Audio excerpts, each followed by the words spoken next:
अरब में अब इजराइल मिस्र के बीच जंग, राफा बॉर्डर पर जानकारी मिल रही है कि दोनों देशों के बीच गोलीबारी की खबर है। गोलीबारी में मिस्र के 2 सैनिकों की मौत हो गई है। ये भी इंफॉर्मेशन आ रही है कि मिस्र ने एक सैनिक की मौत की बात कबूल भी कर ली है। अगले कुछ घंटों में बड़े ऑपरेशन का खतरा बना हुआ है। और एक बार फिर से आपको ये अहम जानकारी दे दें, खबर इस वक्त आ रही है अरब में अब इजराइल मिस्र के बीच जंग राफा बॉर्डर पर पहुंच चुकी है, जहां दोनों के बीच गोलीबारी की बहुत बड़ी खबर आ रही है। और गोलीबारी में मिस्र के 2 सैनिकों के मारे जाने की जानकारी है। और सबसे बड़ी बात यह है कि मिस्र ने एक सैनिक की मौत की बात को कबूल कर लिया गया है और अगले कुछ घंटों में बड़े ऑपरेशन का खतरा बरकरार है। और इसी के साथ ही आगे बढ़ते हैं। यूरोप पर पुतिन का चक्रव्यूह कसता जा रहा है। यूक्रेन पर 26 मई को रूस ने ताबड़तोड़ हमले किए हैं। खार्किव सहित कई शहर धधक रहे हैं। रूस ने हाइपरसोनिक मिसाइलों का इस्तेमाल किया है और इनका इस्तेमाल हाई वैल्यू टारगेट को ध्वस्त करने के लिए किया जाता है। रूस ने बड़ी रणनीति के तहत पश्चिमी यूक्रेन में बने नेटो के हथियार गोदाम नष्ट कर दिए हैं और इसके साथ ही उन एयरफील्ड और एयरबेस को निशाना बनाया गया है जिन पर F-16 फाइटर जेट की तैनाती होनी है। रूस ने चेतावनी जारी कर दी है कि उसकी धरती पर विदेशी हथियारों से हमला हुआ तो पलटवार तय है। यूक्रेन पर हमलों के साथ ही यूरोप विजय का पहला एपिसोड शुरू हो चुका है।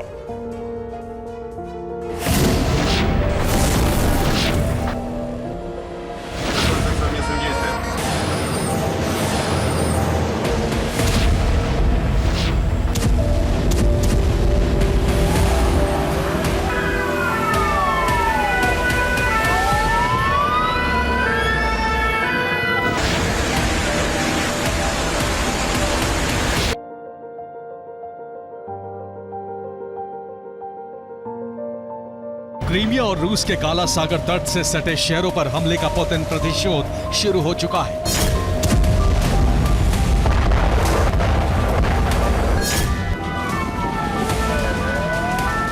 यूक्रेन ने रूसी शहरों पर जितने प्रचंड वार किए थे उससे कहीं ज्यादा बारूद से पुतिन ने यूक्रेनी शहरों को आग की लपटों में झोंक दिया है।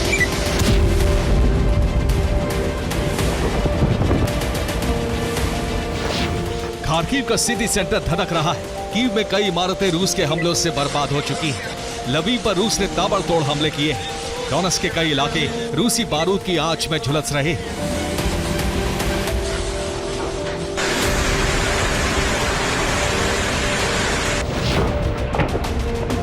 छब्बीस और 27 मई को रूस ने यूक्रेन पर भयंकर हमले किए हैं।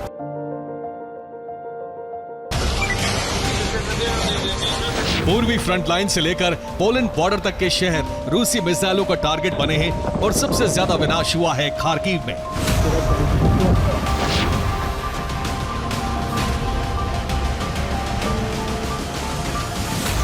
खार्किव में नजर आ रहा ये धुएं का गुबार रूसी मिसाइल हमले से उठा है और ये हमले की पहली तस्वीर है।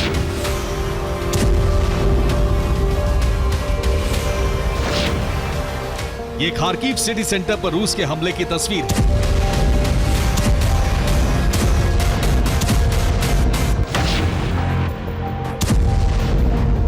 रूस की एक मिसाइल खार्किव सिटी सेंटर के शॉपिंग कॉम्प्लेक्स पर गिरी और ये तस्वीरें कार के डैश कैम में रिकॉर्ड हो गई।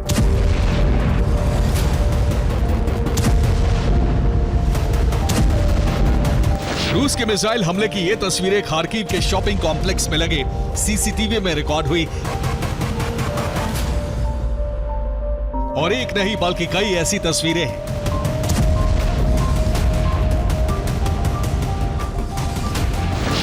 ये तस्वीरें रूस के हमले की तीव्रता और विनाशक क्षमता बता रही हैं। खार्किव पर यह अब तक का सबसे बड़ा हमला है।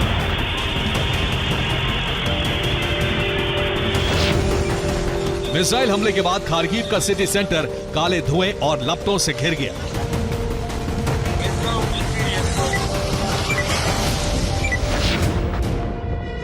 लोगों ने इस हमले की तस्वीरें मोबाइल कैमरे से रिकॉर्ड कर सोशल मीडिया पर पोस्ट की।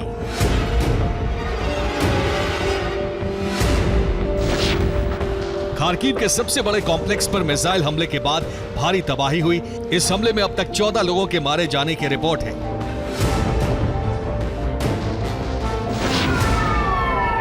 यूक्रेनी फायर ब्रिगेड की गाड़ियां हमले के कई घंटे बाद तक आग बुझाने में लगी रही। ड्रोन कैमरे से ली गई इन तस्वीरों से तबाही का अंदाजा लगाया जा सकता है।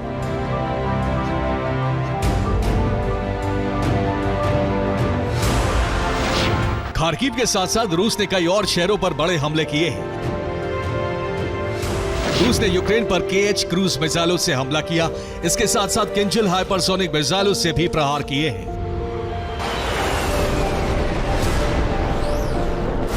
रूसी फाइटर जेट से किंजल हाइपरसोनिक मिसाइल फायर की गई। काला सागर के ऊपर से मिसाइलें फायर करके रूस के फाइटर जेट लौट गए।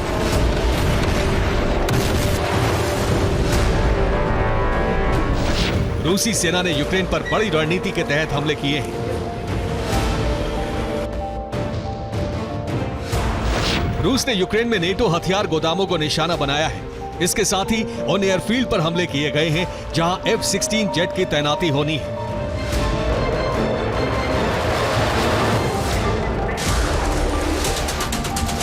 माना यह जा रहा है कि जून और जुलाई में यूक्रेन को F-16 का पहला बैच मिल जाएगा और इससे पहले ही रूस ने F-16 के लिए तैयार किए गए एयरफील्ड के साथ साथ नेटो हथियार गोदामों को तबाह करना शुरू कर दिया है।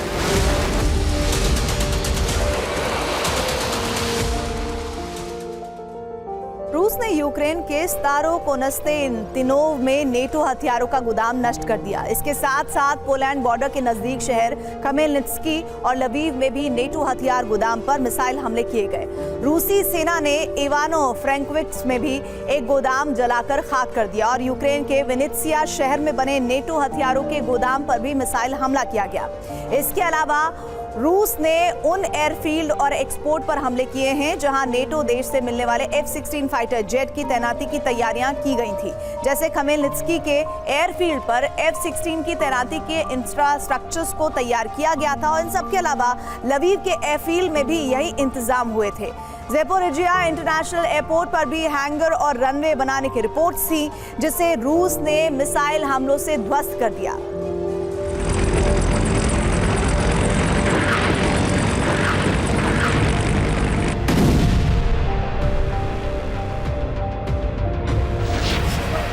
ये लवीव पर रूस के हमले की तस्वीरें हैं।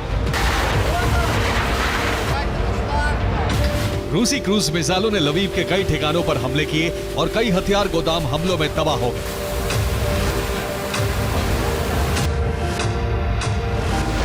रूस के हमलों में यूक्रेन का एक मोबाइल रेडार सिस्टम भी तबाह हो गया।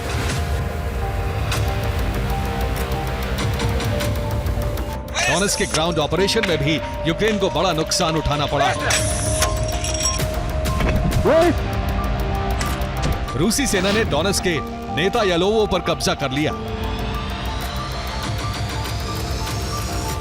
यूक्रेन पर प्रचंड हमले बढ़ा दिए गए हैं। अब रूस सेना को पुनर्गठित करने के बाद नेटो देशों पर सीधे हमले शुरू कर सकता है।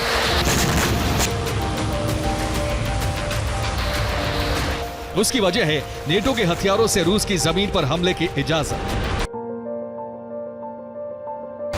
स्वीडन ने यूक्रेन को अपने हथियारों से रूस की जमीन पर हमले की इजाजत दे दी है। इससे पहले अमेरिका और ब्रिटेन भी इस पर सहमति जता चुके हैं। रूस के विदेश मंत्री ने कहा है कि यह फैसला नेटो की हताशा दिखाता है।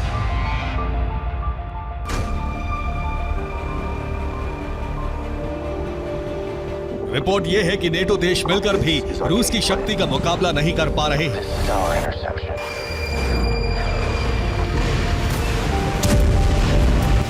रूस का हथियार प्रोडक्शन नेटो देशों से 3 गुना तेज है। रूस इस साल 45 लाख शेल बनाने वाला है, जबकि यूरोप और यूएस मिलकर भी कुल 13 लाख शेल बना पाएंगे।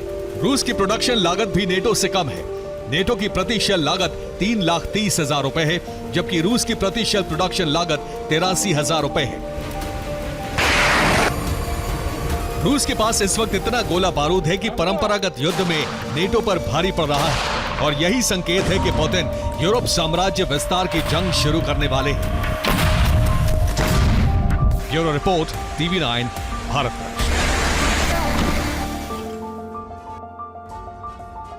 बड़ी खबर आ रही है इजराइल मिस्र जंग पर अपडेट को लेकर सैनिकों की मौत पर भड़क गए हैं मिस्र और इस वक्त जानकारी मिल रही है मिस्र की तरफ से कि मिस्र ने बॉर्डर पर सेना भेजकर जांच शुरू की है। सैनिकों की मौत का बदला लेने की तैयारी इस वक्त मिस्र कर रहा है। ये बड़ी खबर इस वक्त मिस्र से आ रही है जहां पर ये कहा जा रहा है कि मिस्र ने बॉर्डर पर सेना को भेजने का काम शुरू किया है और जांच शुरू की है।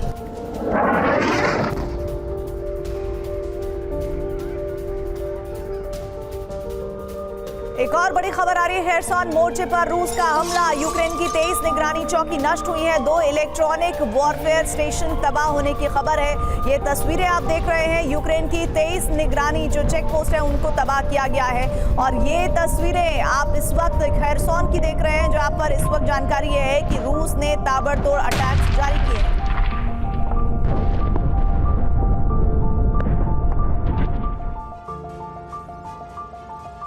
नेटो को तबाह करने के लिए पुतिन ने ऐसा ब्लूप्रिंट तैयार किया है जिससे यूरोप में एटमी युद्ध शुरू होने का अंदेशा बढ़ गया है क्योंकि रूस के पास ऐसे सबूत हैं जिससे खुलासा हुआ है कि रूस पर बड़े हमलों में अमेरिका शामिल था। यानी अमेरिका मास्टरमाइंड और यूक्रेन मोहरा। अब अमेरिका ने रूस को परमाणु धमकी भी दे डाली है। यानी अमेरिका रूस को तबाह करने के लिए पूरी कोशिश में लग गया, जबकि पुतिन ने यूक्रेन संहार के बाद नए टारगेट फिक्स कर लिए हैं। ऐसे में अगर अमेरिका रूस का रास्ता रोकने आता है तो दोनों में टकराव हो सकता है और 2 महाशक्तियों में टकराव सीधे तौर पर आत्मी युद्ध का संकेत है।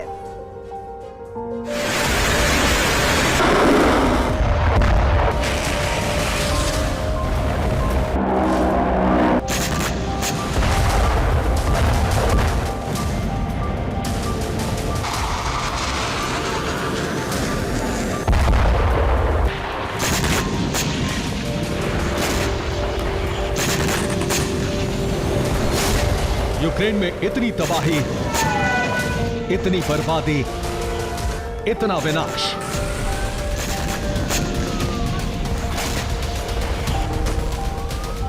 इसके बाद भी रूस रुकने वाला नहीं।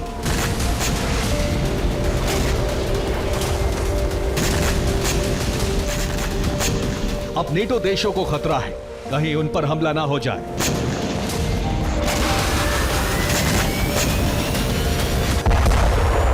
इसलिए कई नेटो देशों में हाई अलर्ट जारी कर दिया गया है। साथ ही यूक्रेन में नेटो देशों ने सेना भेज दी है। जिन देशों को रूस से सबसे ज्यादा खतरा है वो पोलैंड और एस्टोनिया है, क्योंकि पोलैंड लगातार यूक्रेन को हथियार भेजता रहा है, जबकि एस्टोनिया ने फ्रांस के साथ ही यूक्रेन में सेना भेजने का ऐलान किया था।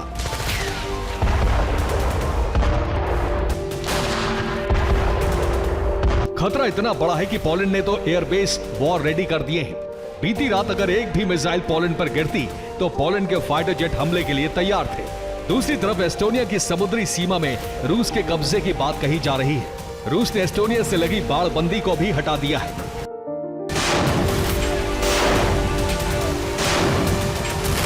यानी रूस यूक्रेन पर हमले के अलावा अपने विस्तारवादी मंसूबे को बढ़ा रहा है। पेंटागन को पुतिन के मिशन का अंदाजा हो गया है और इसीलिए अमेरिका ने पहली बार कहा है यूरोप में हालात परमाणु युद्ध की तरफ बढ़ रहे हैं। दूसरी तरफ नेटो देशों के सैनिक यूक्रेन पहुंचकर युद्ध लड़ रहे हैं, लेकिन रूस के विध्वंसक पलटवार से नेटो देशों में फूट पड़ गई है कि सैनिक आगे भेजे जाए या नहीं।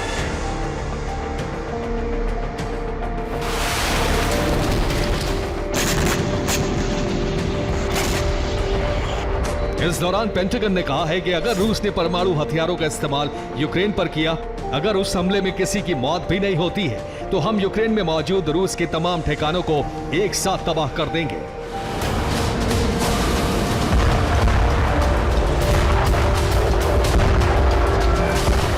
हालांकि अमेरिका ने हमले के लिए परमाणु हथियारों के इस्तेमाल का जिक्र नहीं किया है, यानी अमेरिका बड़े युद्ध से बचना चाह रहा है।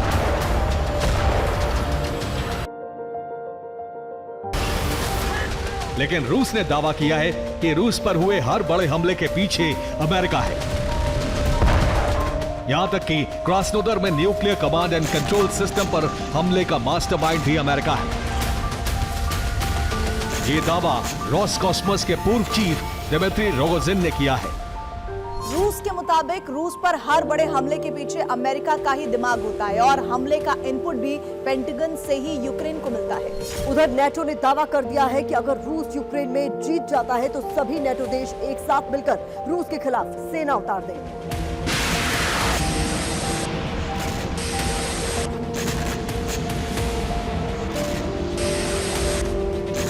यानी यूक्रेन के हारने की स्थिति में युद्ध रुकेगा नहीं बल्कि और भीषण होगा।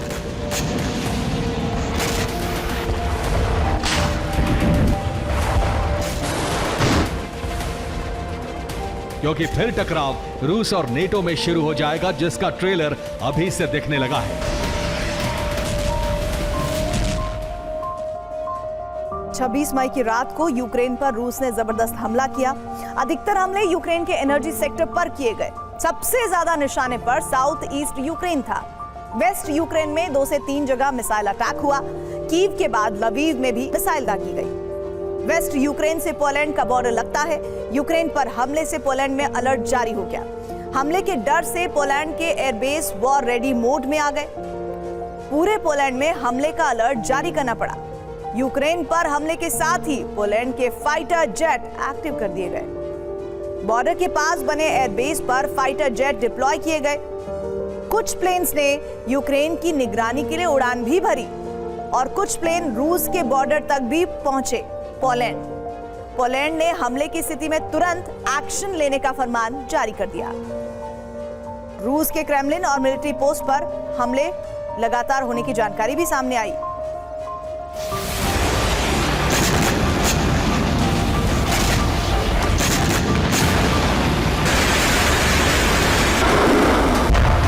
और ऐसे हमले के लिए पोलैंड की तैयारी जबरदस्त है।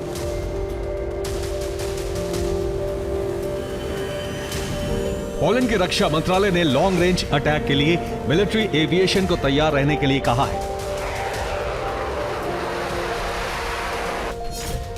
इसके लिए उसके पास 13 MiG-29A, 6 MiG-29UB, 12 Su-22M4 multi role fighter jet और 6 Su-22UM3K बॉम्बर मौजूद हैं।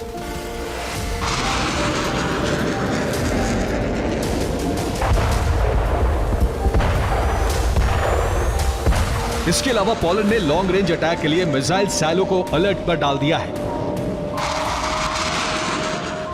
इतना ही नहीं, पोलैंड के पास 32 F-35, 36 F-16 और 12 F-16D multi role fighter jet हैं, जो पोलैंड ने अमेरिका से खरीदे हैं। पोलैंड की तैयारी बताती है कि हालात कितने गंभीर हैं। वैसे भी रूस ने पोलैंड को धमकी देकर स्थिति को और बिगाड़ दिया है।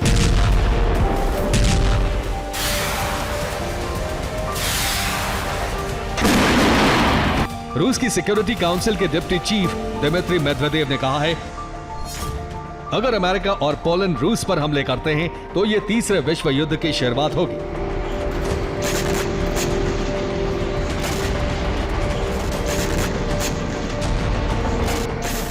दिमित्री का यह बयान अमेरिका की एटमी धमकी के बाद आया है।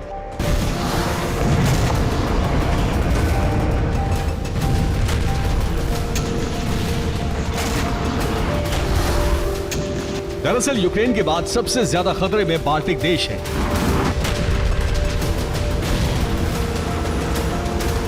लिथुआनिया तो जर्मनी से डिफेंस सिस्टम खरीदने जा रहा है, जिसका नाम आइरिस-T SLM है।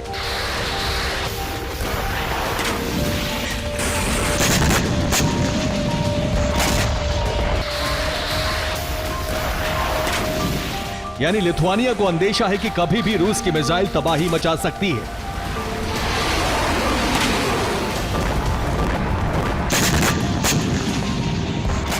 दूसरी तरफ एस्टोनिया के मुताबिक रूस लगातार उसकी समुद्री सीमा में घुसपैठ कर रहा है। अगर जल्दी रूस को नहीं रोका गया तो वो एस्टोनिया की समुद्री सीमा में अपने वॉरशिप उतार देगा।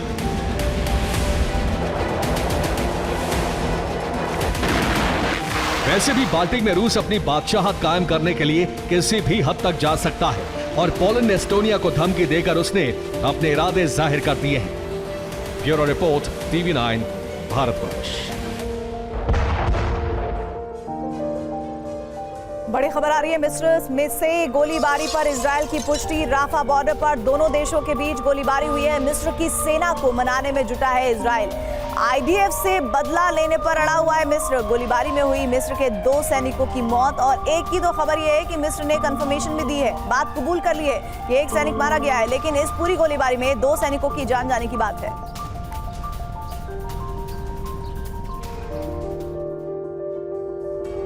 गाजा की जंग में एक नया टर्न आया है। रविवार को लंबी खामोशी के बाद हमास ने इजरायल की राजधानी तेल अवीव पर रॉकेट से हमला किया और उसके बाद वही हुआ जिसके लिए इजरायल का नाम पूरी दुनिया में मशहूर है। इजरायल में हमास से बदला लेने की प्लानिंग बनी और चंद घंटों बाद गाजा के राफा में बमबारी होने लगी। इजरायल के प्रहार से राहत शिविरों में आग लग गई और 50 लोगों की मौत हो गई। राफा में नरसंहार के बाद दुनिया के कई देशों में इजरायल के खिलाफ प्रदर्शनों की शुरुआत हो गई। इजरायल ने दावा किया कि राफा से ही तेल अवीव पर हमले किए गए और इसीलिए आईडीएफ ने राफा में हमास के ठिकानों को उन पर टारगेट किया।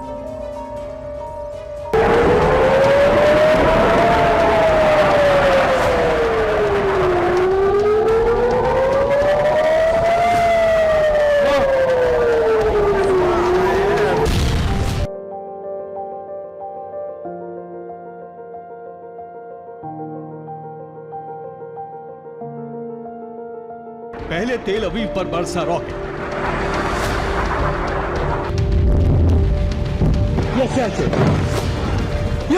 फिर हमास से इजरायल का इंतकाम।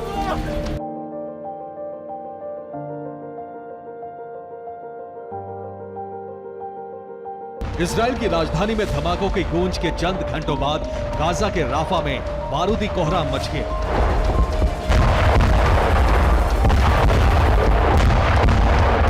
धमाकों से जमीन कांपने लगी, काले धुएं से आसमान ढक गया और सैकड़ों कैंप धधकने लगे।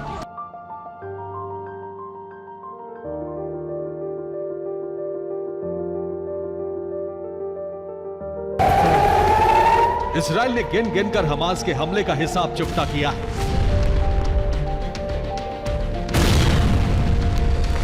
इजरायल की ताकतवर वायुसेना ने एक बार फिर हमास को अपनी ताकत दिखाई। तेल अवीव में गिरने वाले एक एक रॉकेट का बदला 10-10 बम गिरा कर लिया गया।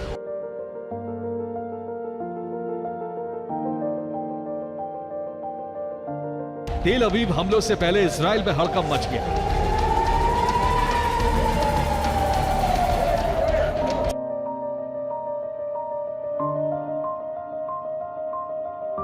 हालात काबू में आते ही पीएम नेतन्याहू के कमांडर्स के साथ बैठक हुई और फिर इजरायली एयरबेस से कई फाइटर जेट्स ने टेक ऑफ किया।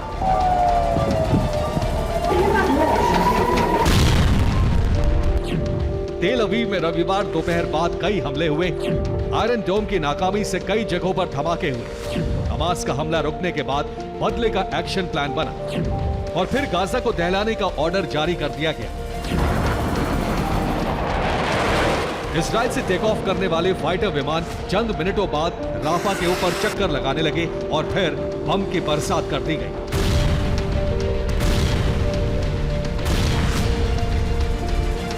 अंधेरा हो चुका था, लोग ज्यादातर टेम्पररी कैंप के भीतर थे।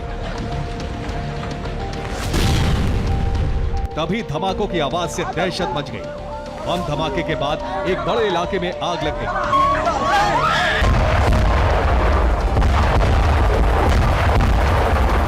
लोग जान बचाने के लिए भाग रहे थे, लेकिन तेज लपटों की वजह से कई लोग झुलस गए।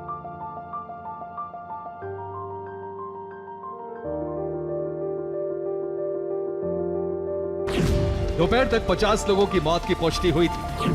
हमास का दावा है कि 100 से अधिक लोग मारे गए। हमास ने आम लोगों पर बमबारी का आरोप लगाया है।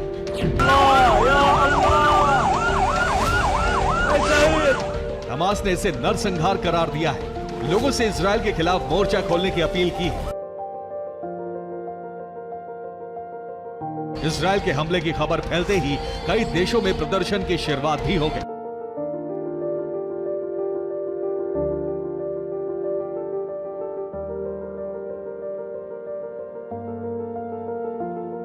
लेकिन इजरायल ने दावा किया है कि राफा में जो कुछ भी हुआ वो हमास के सफाई के अभियान का हिस्सा है।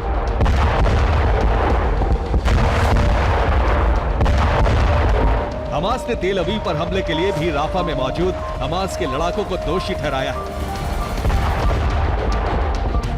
इजराइल का दावा है कि राफा में हमास ने अपना बड़ा ठिकाना बना लिया है, वहीं से तमाम ऑपरेशन को संचालित किया जा रहा है।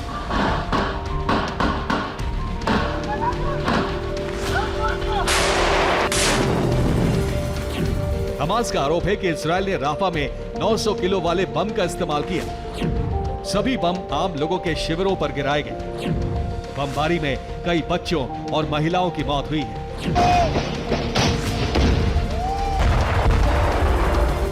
गाजा के तमाम इलाकों में ऑपरेशन चलाने के दौरान लोग राफा बॉर्डर की तरफ गए थे। बाद में साउथ गाजा और खासकर खान यूनिस को खाली कराने के बाद राफा में इस वक्त भारी तादाद में लोग जमा हैं। लेकिन पिछले एक महीने से इजराइल ने राफा में भी हमलों की शुरुआत कर दी है। इजराइल का दावा है कि आम लोगों के साथ राफा में हमास के लड़ाके भी मौजूद हैं। आपको दिखाते हैं कैसे गाजा के एक छोटे से इलाके में लाखों लोगों की भीड़ है और राफा के किस हिस्से को इजराइल टारगेट कर रहा है।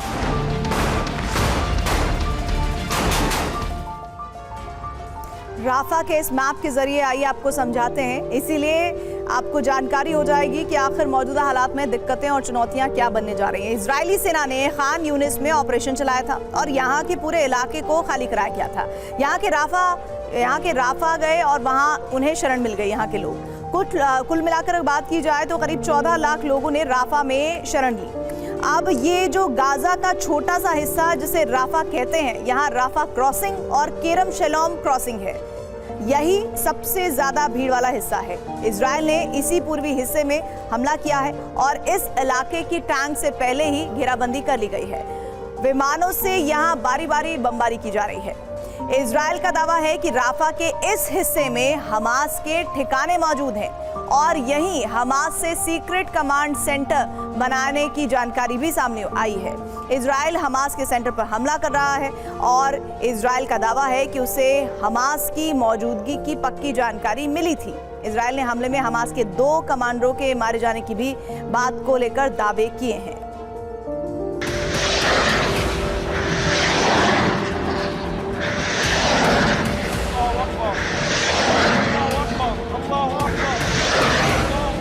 हमास जब भी इजराइल के किसी हिस्से पर हमला करता है तो उससे पहले इजरायली सेना हमले की लोकेशन लेती है।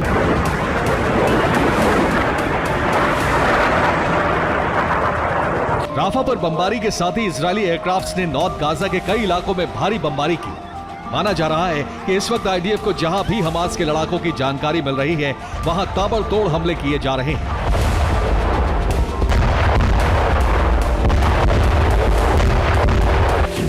इजरायली विमानों ने उत्तरी गाजा के सफातवी इलाके में बम गिराया। उत्तरी गाजा के जबालिया अल नजला पर भी हवाई हमले किए गए। इसके अलावा सेंट्रल जबालिया में एक स्कूल की इमारत को भी बम से तबाह कर दिया गया। हवाई हमले के साथ जबालिया में जमीन पर भी ऑपरेशन तेज कर दिया गया है।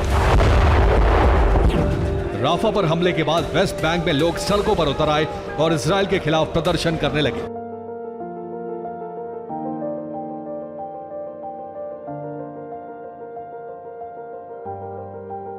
इजराइल में भी लोग बंधकों को छुड़ाने की मांग को लेकर प्रदर्शन करने वाले थे, लेकिन वहां पुलिस पहले ही पहुंच गई और फिर लोगों को हटा दिया गया।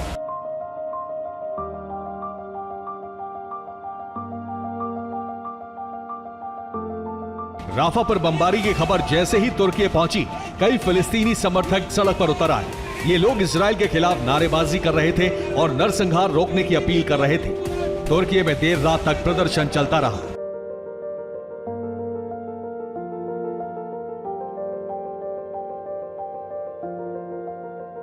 ऑस्ट्रेलिया के मेलबर्न में भी फिलिस्तीन समर्थकों ने इजराइल के खिलाफ मार्च निकाला और राफा पर हमले को नरसंहार बताया।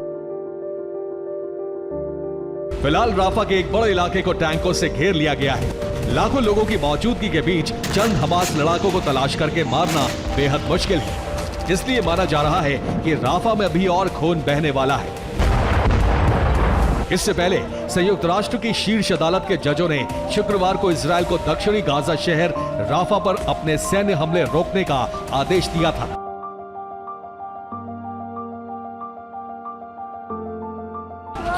अब एक बार फिर फिलिस्तीन समर्थक अदालत से इजराइल पर सख्त एक्शन लेने की मांग कर रहे हैं।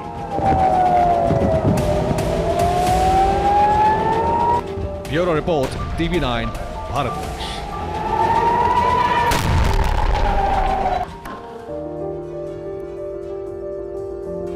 मिस्र इजरायल जंग पर यूएस में हलचल, पेंटागन में बुलाई गई है आपात बैठक। इजरायल मिस्र के संपर्क में बाइडेन सरकार। ये बड़ी जानकारी। मिस्र इजरायल जंग पर यूएस में हलचलें बढ़ी हुई हैं और पेंटागन में आपात बैठक की खबर है। इजरायल मिस्र के संपर्क में बाइडेन सरकार।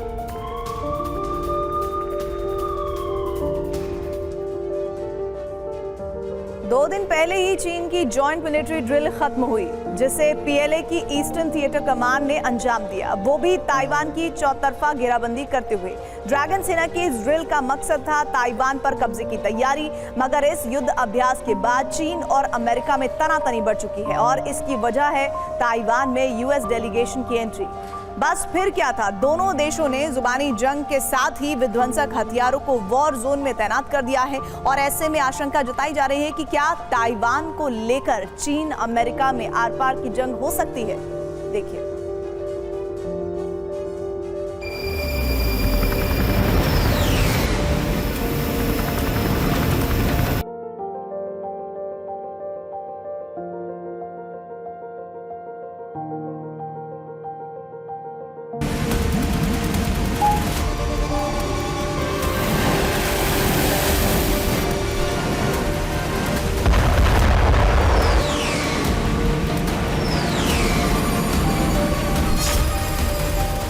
क्या ताइवान को लेकर दो महाशक्तियों में सदी की सबसे भीषण जंग हो सकती है?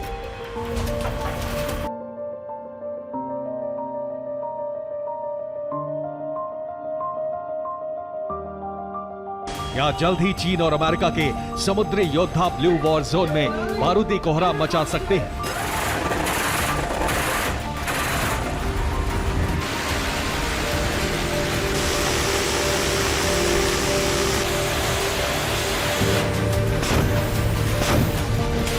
क्या साल 2024 में साउथ चाइना सी से पैसिफिक रीजन तक तबाही मच सकती है?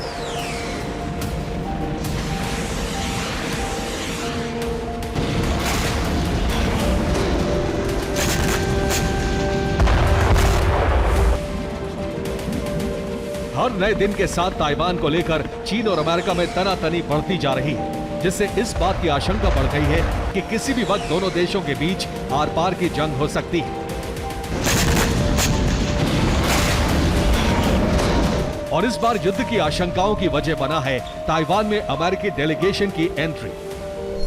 दरअसल अमेरिका ने अपने प्रतिनिधि मंडल को ताइवान भेजा है। यूएस डेलीगेशन की अगुवाई माइकल मैककॉल कर रहे हैं। ताइवान के राष्ट्रपति से यूएस डेलीगेशन ने मुलाकात की है। 4 दिनों तक अमेरिकी प्रतिनिधि मंडल ताइवान में रहेगा। वैसे तो अमेरिकी डेलीगेशन का ताइपे पहुंचना सामान्य बात है। अक्सर अमेरिकी प्रतिनिधि मंडल के सदस्य ताइवान का दौरा करते हैं, मगर इस बार अमेरिकी सांसदों का डेलीगेशन ऐसे वक्त में ताइपे पहुंचा है जब चीन ने ताइवान की चौतरफा घेराबंदी कर रखी है। ताइवान के चारों तरफ जंगी बेड़े तैनात कर रखे हैं। इतना ही नहीं, 2 दिन पहले ही चीन ने ताइवान पर कब्जे के लिए जॉइंट मिलिट्री ड्रिल को पूरा किया।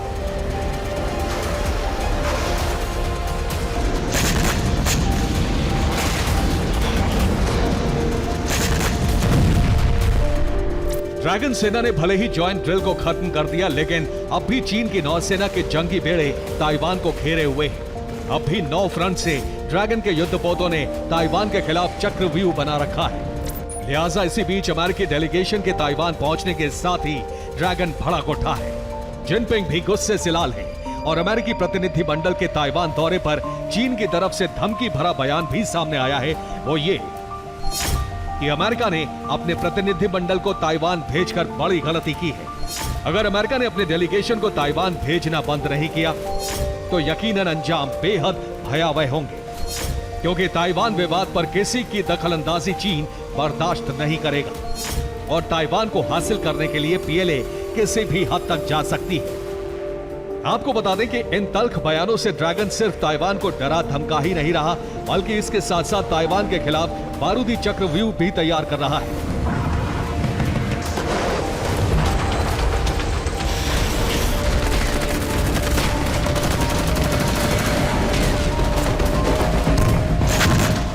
दरअसल ताइवान डिफेंस की तरफ से दावा किया गया है कि चीनी वायुसेना के 21 लड़ाकू विमान ताइवान की सीमा में मौजूद हैं। चीनी नौसेना के 11 युद्धपोत भी ताइवान की समुद्री सीमा में तैनात हैं।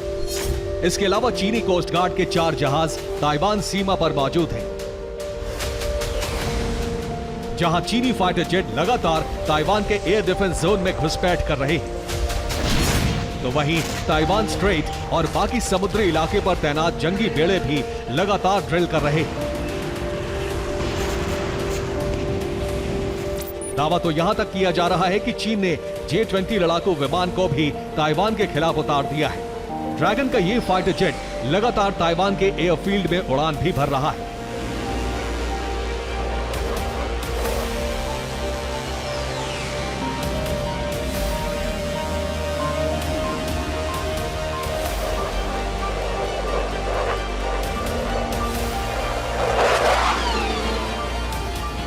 ड्रैगन के फाइटर जेट को मात देने के लिए अमेरिका ने भी 5वीं पीढ़ी के स्टेल्थ फाइटर F-22 रैप्टर को जापान के एयरबेस पर तैनात किया है, ताकि अगर चीन ने ताइवान पर हमले की कोशिश की तो सुपर पावर का ये आसमानी जंगबाज चीन के लड़ाकू विमान और जंगी बेड़ों को तबाह कर सके।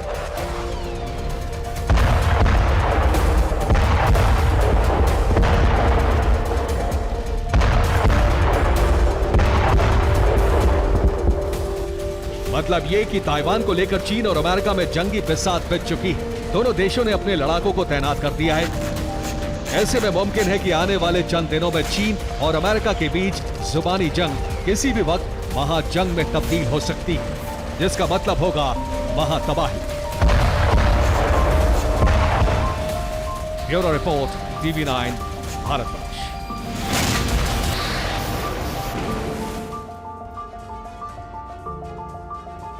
ईरान के राष्ट्रपति इब्राहिम रईसी की मौत के बाद इजराइल सहित यूरोप के देशों पर परमाणु खतरा मंडराने लगा है।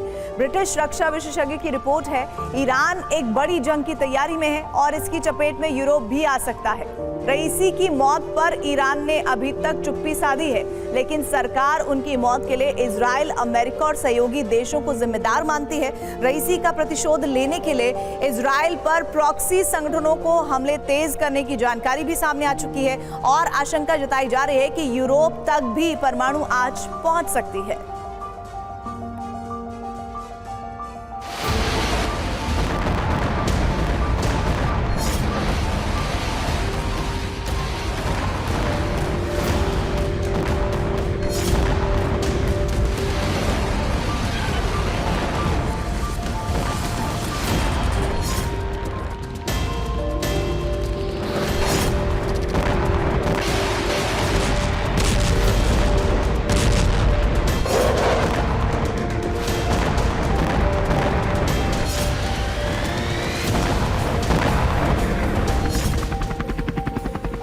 मई को ईरान के राष्ट्रपति इब्राहिम रईसी की हेलीकॉप्टर क्रैश में मौत हुई।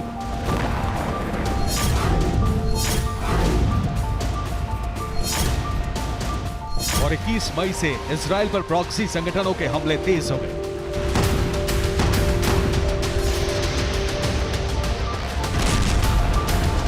पहले लेबनान से हिजबुल्लाह इजराइल के सीमाई इलाकों में रॉकेट हमले करता रहा, अब मिसाइलों की बरसात शुरू हो चुकी है।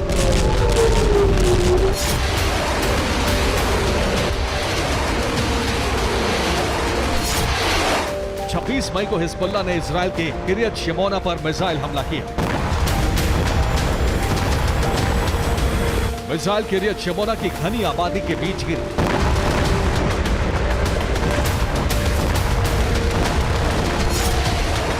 तेल अवीव पर भी प्रॉक्सी संगठनों के हमले तेज हो गए। कई महीने बाद तेल अवीव में 26 मई को रॉकेट हमलों के अलर्ट सायरन बजे।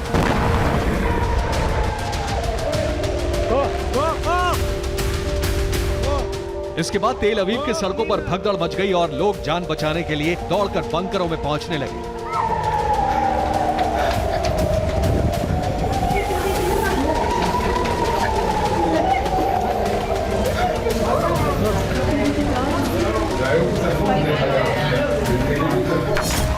हिजबुल्लाह ने इजराइल पर 26 मई को कई बड़े हमले किए।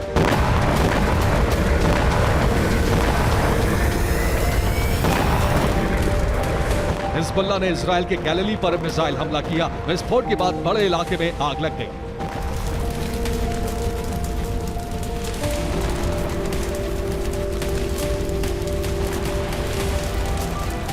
प्रॉक्सी संगठनों के हमले तेज होने के पीछे ईरान की रणनीति वजह मानी जा रही है। तेल अवीव पर जनवरी के बाद मिसाइल हमले शुरू हो गए हैं। ईरान के इशारे पर प्रॉक्सी संगठनों ने ये हमले शुरू किए हैं। ब्रिटिश इंटेलिजेंस की रिपोर्ट है कि इजराइल पर कई प्रॉक्सी संगठन मिलकर हमला कर सकते हैं।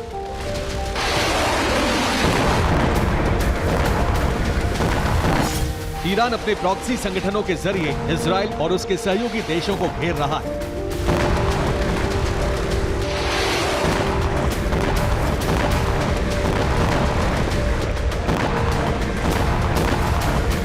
लाल सागर में हूती सक्रिय हैं और वो इजराइल सहित यूरोप के जहाजों को निशाना बना रहा है।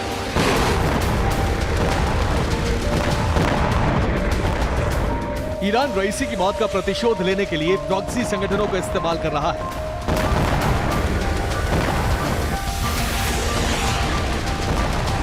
इंटेलिजेंस रिपोर्ट है कि तेहरान से लाल सागर से यूरोप जाने वाले जहाजों का रूट बंद करने का आदेश जारी हो चुका है। इसके साथ ही हूती को लॉन्ग रेंज मिसाइलें पहुंचा दी गई हैं। हूती को भूमध्य सागर और अरब सागर में भी यूरोपीय जहाजों को निशाना बनाने का आदेश दिया गया है। यूरोपीय देशों की ऊर्जा आपूर्ति और जरूरी चीजों की आपूर्ति इसी रूट से होती है और अगर हूती ने हमले किए तो यूरोपीय देश यमन में उसके ठिकानों पर हमले करेंगे।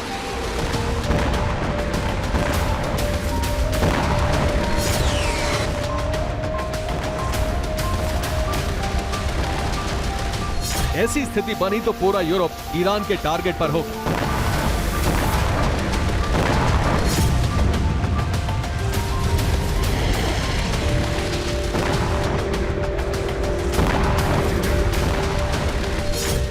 हूती और हिजबुल्लाह जैसे संगठन ईरान की मदद से चलते हैं। इन संगठनों पर यूरोपीय देशों ने हमले किए तो ईरान यूरोप को टारगेट कर सकता है। इंटेलिजेंस रिपोर्ट है कि ईरान परमाणु बम बनाने के बहुत करीब है। अगर उसके प्रॉक्सी संगठनों पर अमेरिका यूरोप ने हमले किए तो ईरान यूरोप पर परमाणु हमला कर सकता है। ईरान रईसी की मौत के बदले का ऐसा ब्लूप्रिंट बना चुका है जिसके चक्रव्यूह में यूरोपीय देश फंसने वाले हैं और अगर इस चक्रव्यूह को तोड़ने की कोशिश की गई तो ईरान यूरोप पर परमाणु हमला कर सकता है।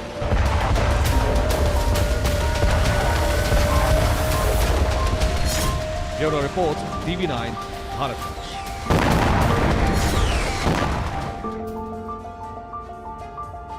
ब्रिटिश इंटेलिजेंस ने दावा किया है कि रूस यूक्रेन युद्ध हार जाएगा और पुतिन इसका ठीकरा सेना और रक्षा मंत्रालय के कई अधिकारियों पर फोड़ सकते हैं। इसके लिए लगातार गिरफ्तारियों की जा रही हैं। अंदेशा जताया जा रहा है कि आने वाले वक्त में कम से कम 5 शीर्ष अधिकारियों की गिरफ्तारी की जाएगी। अब सवाल उठ रहा है कि क्या वाकई पुतिन को हार का डर है या फिर रूसी सेना में नेटो के जासूस जा घुसे हैं।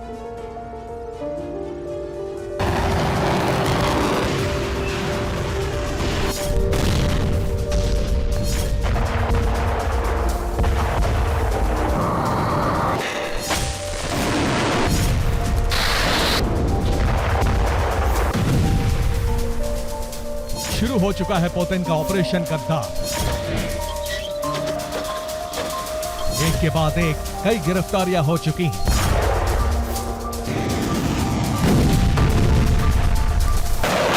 और अभी भी ये सिलसिला जारी है। यानी पुतिन के टारगेट पर वो लोग हैं जो नेटो के लिए जासूसी करते हैं, जो खुफिया जानकारी नेटो तक पहुंचा रहे हैं, जो रूसी आर्मी में रहकर काम यूक्रेन के लिए कर रहे हैं, जिनकी वजह से रूस यूक्रेन से युद्ध में पिछड़ गया।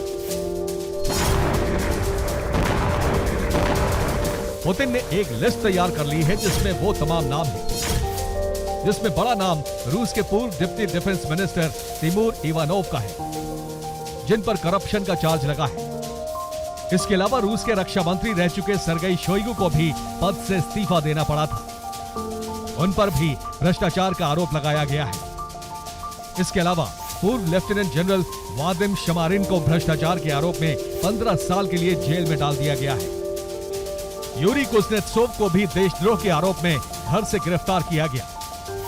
जबकि ओलेग फ्रोलोव को भी फ्रॉड करने के लिए रूस में जेल भेज दिया गया।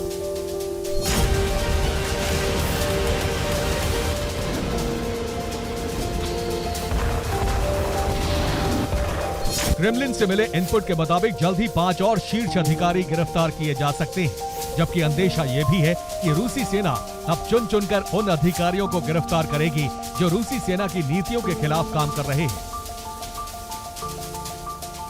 ये ऑपरेशन एफएसबी के जरिए चलाया जा रहा है। इस बार ब्रिटिश इंटेलिजेंस ने आगाह किया है कि रूस के रक्षा मंत्रालय ने भ्रष्टाचार को लेकर सेना को आगाह करते हुए चेतावनी जारी की है। रूस के रक्षा मंत्रालय में जबरदस्त भ्रष्टाचार व्याप्त है, इसलिए अभी कई गिरफ्तारियां और हो सकती हैं।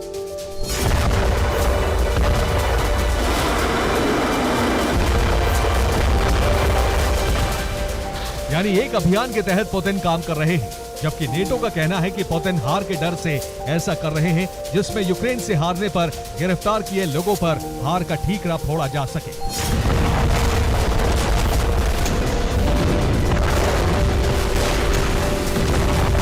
Bureau report, TV9 Bharat.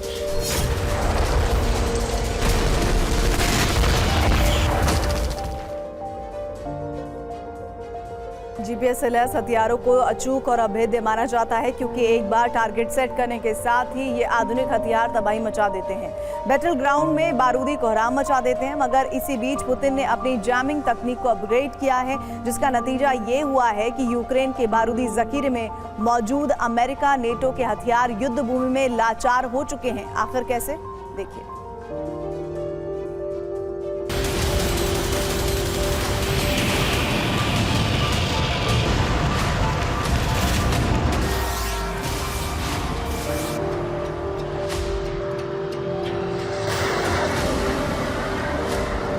Crimea, Krasnodar समेत पश्चिमी रूस के आधा दर्जन इलाकों में यूक्रेन का बारूदी कोहराम जारी है। ATACMS tactical missile, kamikaze drone और वैम्पायर एमएलआरएस से ताबड़तोड़ प्रहार जारी है।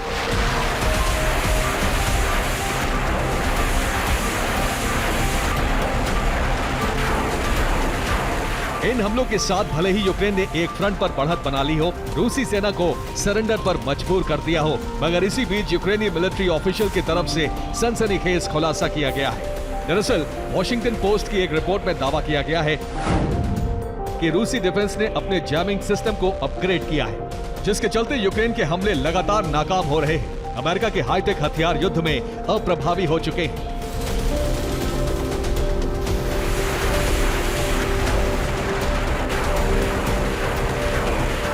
आपको बता दें कि पश्चिमी देशों से मिले हथियारों के दम पर यूक्रेनी सेना रूस के खिलाफ जंग लड़ रही है। ऐसे में यूक्रेन की मदद के लिए अमेरिका ने हाईटेक हथियार यानी गाइडेड बम, मिसाइलें और लॉन्चर यूक्रेन को दिए हैं, जो सैटेलाइट की मदद से टारगेट को हिट करते हैं।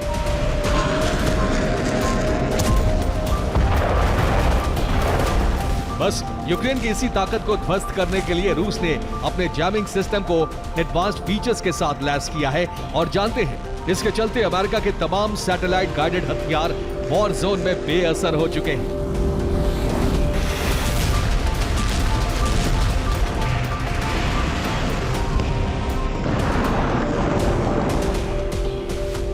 ऐसे में सवाल खड़ा होता है कि अमेरिका के वो कौन से हाईटेक हथियार हैं जो रूस के जैमिंग सिस्टम के आगे पस्त हो जा रहे हैं। ये भी जान लीजिए।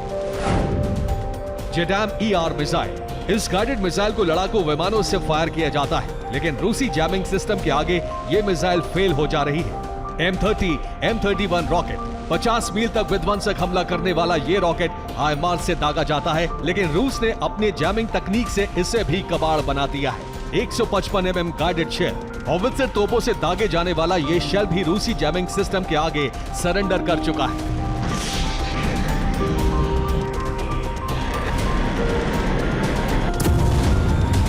मतलब ये कि रूसी डिफेंस ने यूक्रेन के बारूदी जखीरे में मौजूद हथियारों की काट तैयार कर ली है, जिसका नतीजा ये हुआ है कि यूक्रेनी सेना चाह कर भी इन गाइडेड हथियारों से रूस में तबाही नहीं मचा सकती। Bureau report, TV9 Bharat.